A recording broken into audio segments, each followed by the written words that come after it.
Pessoal, vocês viram, o Eduardo Bolsonaro ameaçou o Hugo Mota, ameaçou o Alcolumbre. Olha, faça o que eu quero, senão vai ter Magnitsky contra vocês, vai ter... E aí o próprio Valdemar, presidente do partido do Eduardo, presidente do PL, disse, olha, Eduardo, peraí, você ameaçar Mota e Alcolumbre vai ter consequências graves. E aí o Eduardo gravou esse vídeo. E eu aqui? Eu tô exilado, eu não posso falar com meu pai, eu não posso telefonar pro meu pai. E pra vocês tá tudo de boa. O Brasil tá precisando de um choque de realidade. Tá pouco com visto, tá pouco Lei Magnitsky. A conta do Moraes é muito maior, eu sei que ele vai pagar no juízo final. Todos nós sabemos. Mas pode perfeitamente aumentar aqui na Terra ainda. Assim, se vocês fizerem uma análise imparcial, uma análise sóbria, vocês vão ver que no final das contas, assim, Hugo Mota não pautou a anistia, Hugo Mota não pautou o acordão corrupto, aquela PEC da impunidade, o Hugo Mota não fez nada que os bolsonaristas queriam. Tá? Ele soltou essa entrevista, não vejo ambiente para anistiar quem planejou matar pessoas. E tá passando despercebido no radar que vai ter a CPI do INSS aí, o presidente da CPI é o Omar Aziz, que é um aliado do Lula, e o relator, que seria um bolsonarista, não será mais, porque o Hugo Mota colocou lá um braço direito dele. Lembrando uma coisa aqui, esse esquema de descontos indevidos lá no INSS, essas coisas começaram lá para 2016, foram se aprofundando em 2019, 2020, então teve até ameaça de morte em 2020 relacionada a isso. Então, assim, para o Hugo Mota fazer esse relatório final da CPI, ainda mais tendo um aliado dele como relator, isso pegar pesado com esse período Bolsonaro, que onde foi tudo autorizado, essas entidades ganharam autorização para ter esses descontos, não custa nada. Bem, mas seguindo aqui, eu mostro para vocês que Flávio Bolsonaro também fez mais ameaças, disse, olha, se Bolsonaro não estiver nas urnas em 2026, Trump não vai reconhecer as eleições brasileiras, e aí vai ser um destino trágico para o Brasil. Eu já vi esse argumento até no Guga Chakra falando isso lá na Globo. Mas essa questão de tirar o principal oponente das urnas, isso tem um peso nos Estados Unidos. Curiosamente, eu me lembro muito bem que o Trump era presidente quando, nas eleições de 2018, o Lula, que era o líder das pesquisas naquela altura, em todos os institutos, o Lula foi retirado da candidatura. E não houve nenhuma nota do governo Trump questionando a lisura das eleições, a questão do principal candidato ter sido retirado das eleições. Então isso aí é um discurso que ele é natimorto, tá? É um discurso que ele não tem credibilidade para ser levado adiante. E aí, pessoal, o Eduardo Bolsonaro, ele acaba sendo vítima do próprio deslumbramento, ou seja, ele tá deslumbrado, ele tá se achando muito por ter esse contato lá na Casa Branca e tal, e ele perdeu o senso do ridículo, né? Porque, imagina para uma pessoa que vive no Brasil, que tem seu emprego no Brasil e tal, quando vê um cara desses pedindo sanções contra o Brasil, se achando, mostrando carta, resolveu mostrar uma carta que o Trump escreveu para o Bolsonaro, ele não percebe que cai em grande parte da população brasileira como algo antipatriótico, algo assim, um cara que está operando contra o Brasil. Do presidente Trump para o Jair Bolsonaro, tecendo elogios, falando da preocupação dele com a prisão, a lawfare que ele está sofrendo e etc. Então, mais uma vez, autoridades brasileiras, esse cara aqui ganhou do Trudeau no Canadá, ganhou o que ele queria do México, aumentou o PIB da União Europeia para fins de defesa. Esse cara aqui, ele senta com Putin, ele aperta a mão do Kim Jong-un, ele bombardeia o Ali Khamenei. Vocês acham mesmo que são vocês que vão conseguir parar e enrolar esse cara daqui? Eu estou dando mais uma vez um conselho a vocês, de alguém que consegue se encontrar com as autoridades daqui e conhece o clima de dentro, da fonte. Porque o Itamaraty, quando tentou ir no State Department, não foi nem na Casa Branca, a embaixadora Viotti recebeu uma porta na cara, voltou correndo das férias e recebeu uma porta na cara. E a famosa frase, né? Too late. Tarde demais. Vocês que estão com o poder da caneta no Brasil, ajam antes que seja tarde demais. Não deem trela para a narrativa. Porque depois, se esse cara aqui resolver, de fato, usar as armas que ele tem, que ele nem começou a usar, aí não haverá mais volta. Que Deus abençoe a América. A gente viu que ele teve a reunião com o secretário de Tesouro dos Estados Unidos, que acaba sendo o responsável por aplicar a Magnitsky. E o que ele foi fazer lá? Ele foi denunciar que os bancos brasileiros não estão cumprindo a lei Magnitsky, né? Que o Xandão continua utilizando as contas bancárias normalmente, recebendo o salário normalmente. Então tá aqui, de acordo com Paulo Figueiredo, o material entregue à Bessent incluía reportagens publicadas na imprensa brasileira, reportagens traduzidas, sobre a aplicação da lei no ministro Alexandre de Moraes, ou seja, reportagens que relatam que Moraes não teve suas contas correntes suspensas pelos bancos de onde é cliente. Segundo Paulo Figueiredo, Bessent disse que a lei é uma só, não tem dois níveis e que prometeu tomar providências. Ou seja, é provável que na semana que vem venha algum tipo de advertência ou multa para o Banco do Brasil em função dessa questão de continuar operando ali com as contas do Alexandre de Moraes, o Banco do Brasil que tem filial em Miami e Nova York. Eu já mostrei reportagem do Globo de dias atrás que a Caixa vai furar a Magnitsky, tá? Declaradamente. A Caixa não vai cumprir isso aí, já há um parecer jurídico sendo elaborado.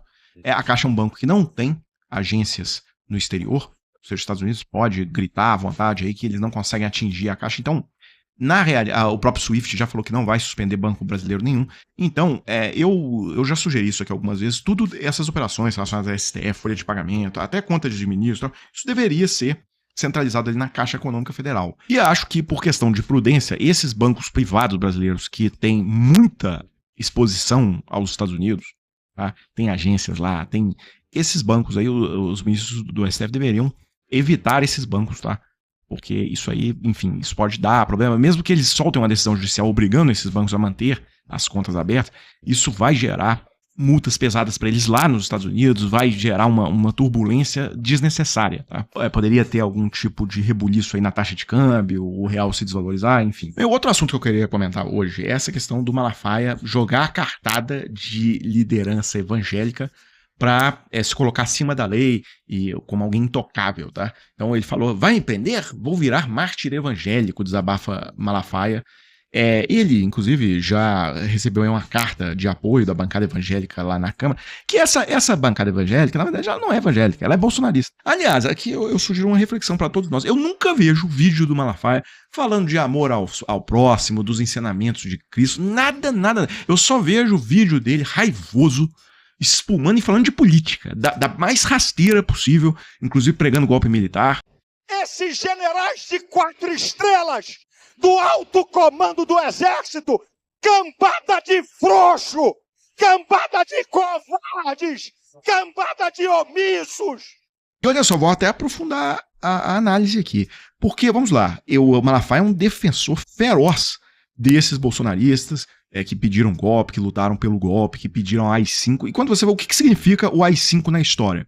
É a tortura, é a prisão arbitrária, é o assassinato político, né, um assassinato. E aí, bem, então se o Malafaia defende essas pessoas, defende tudo isso aí, então significa que o Malafaia tá, por vias indiretas, mas está apoiando a tortura. E aí eu vou colocar para rodar aqui 2 vídeos sobre o Malafaia, mas o principal deles é o do João Castro César Rocha, porque ele questiona se nós deveríamos classificar Malafaia como uma liderança evangélica, tá? Enfim, eu vou colocar as reflexões aqui. Numa entrevista que o senhor me concedeu em 25 de agosto de 2022, que foi publicada no site da revista Veja, o senhor disse o seguinte, abre aspas, quem tem a mente de Cristo não vota no PT. Levando em conta a pesquisa Genial Quest de 4 de junho deste ano, 30% dos evangélicos e 45% dos católicos aprovavam o governo Lula e votariam nele se a eleição fosse há 2 meses atrás. Seguindo esse raciocínio, esse número significativo de cristãos não são legítimos? Deixa eu falar uma coisa para você. Uma coisa é a pesquisa, né? Só que 80% dos evangélicos votaram em Bolsonaro. 80%. Votaram em Bolsonaro. 20% em Lula. Isso é uma prova de que as pessoas são livres, em primeiro lugar. Segundo lugar, você tem que entender que tem uma massa no mundo evangélico de pessoas de um nível cultural menor que a turma do PT deita e rola. Que eles manipulam. Pode verificar que existe uma massa, e eu conheço isso profundamente, existe uma massa do povão que está nas igrejas, que estão nas igrejas evangélicas e que não tem a provisão de todo o conhecimento, não tem tanto acesso às redes sociais de tantos vídeos.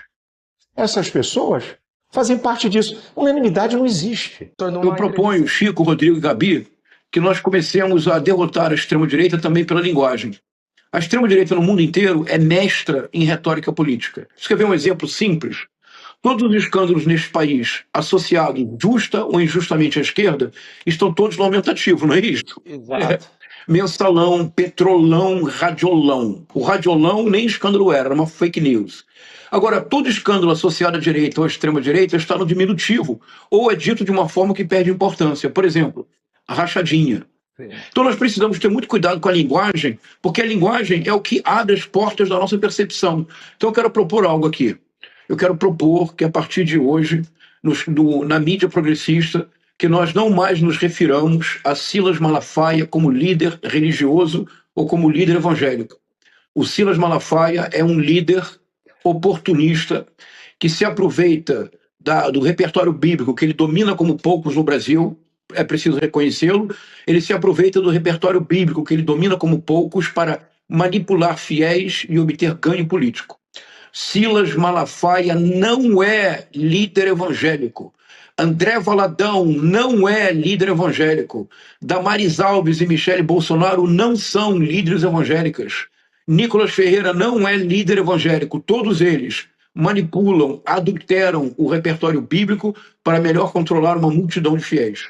Isso me parece muito importante, Gabi, porque se nós começarmos a dizer as coisas pelo nome próprio, a percepção do mundo começa a mudar. Silas Malafaia não é líder evangélico, Chico. Silas Malafaia é um líder oportunista que manipula o repertório bíblico. E agora, da onde vem a inspiração para isso, Gabi? Aqui, como sempre, honestidade intelectual acima de tudo, acima de todos, como eles diriam. A senadora Elisiane Gama, no relatório da CPMI do 8 de janeiro, fez algo que o Procurador-Geral da República retomou. No relatório final da senadora Elisiane Gama, toda vez que ela trata de um pastor que se envolveu na trama golpista, sabe o que a senadora Elisiane Gama fez com grande maestria literária e grande coragem cívica? Ela retirou a denominação pastor. No relatório final da CPMI, Silas Malafaia, se for indiciado, ele não é pastor Silas Malafaia, ele é apenas Silas Malafaia. Assim como ela despiu no relatório, e a Procuradoria-Geral da República repetiu o gesto, ela despiu todos os militares da farda com a palavra.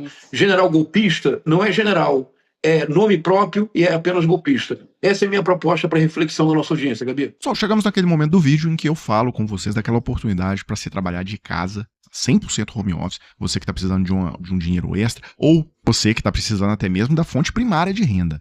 Olha só, eu trouxe alguns novos depoimentos para vocês de pessoas que procuraram o Clayson e obtiveram um excelente resultado. A Maria, por exemplo, relata que estava desempregada, então ela está por conta, ela é dedicação exclusiva, tá? E tirou, por exemplo, $984 esse mês, fazendo a conversão das aproximadamente R$5.500. Agora, mesmo para você que não está na condição de desempregado, a gente tem aqui, por exemplo, o depoimento do Carlos Matos. Ele é uma pessoa que procurou o Clayson, mas ele tem outro emprego. Ele dizendo aqui, olha, hoje, por exemplo, cheguei exausto depois de mais de 10 horas no trabalho lá na fábrica e estou aqui, né, dedicando e tal, querer compartilhar o resultado de um mês, $643, tá? Ou seja, conseguiu aí aproximadamente R$3.200, sem ser dedicação exclusiva, tá? Só reforçando aqui, não é bet, na casa de aposta, não é nada disso, isso aqui é trabalho sério. Então, se você tiver interesse nessa oportunidade, pode clicar no link que tá aqui abaixo, na descrição do vídeo, e você vai conversar